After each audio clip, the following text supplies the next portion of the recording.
Okay, vertical blind not tilting. Well, this could be the problem. You've gone to tilt it. Nothing's happening, making a horrible noise there. Gone the other way, making a horrible noise there. It can be as simple as the blades are actually on backwards. So what you need to do is you need to go along and just turn the blades the other way. Work your way right across until you get to this side.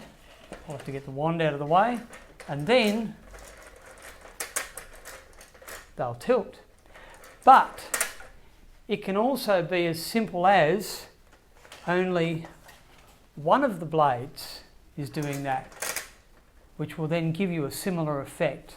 Same thing, just grab the blade, pull it down, push it inside the other one to allow the blind to work correctly.